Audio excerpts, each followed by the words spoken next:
日3月14日係澳門治安警察日，為慶祝呢個特別嘅日子，香港入境事務處同澳門治安警察局喺呢一座世界文化遺產崗頂劇院聯合呈獻今場音樂會演。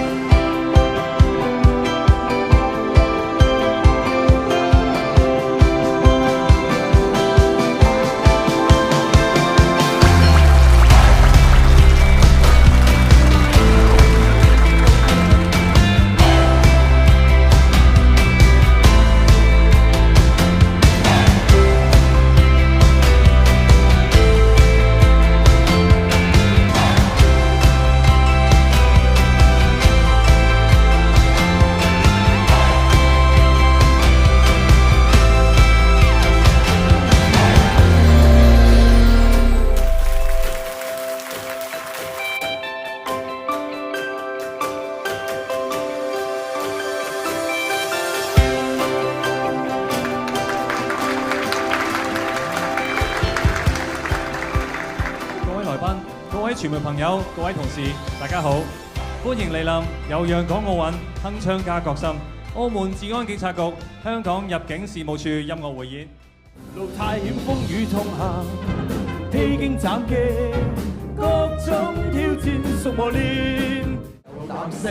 護平安，懷着竭誠就我歌，迎着時代新挑戰，全力護航大灣區有我。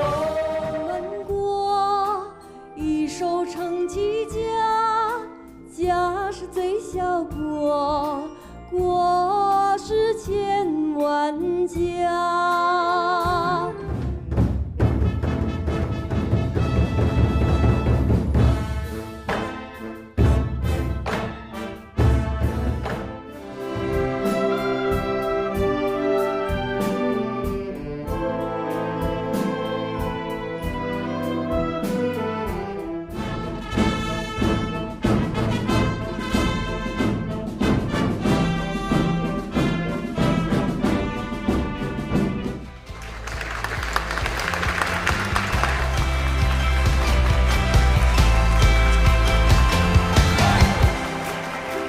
各位，又讓港奧運鏗鏘加國心澳門治安警察局香港入境事務處音樂匯演到此圓滿結束。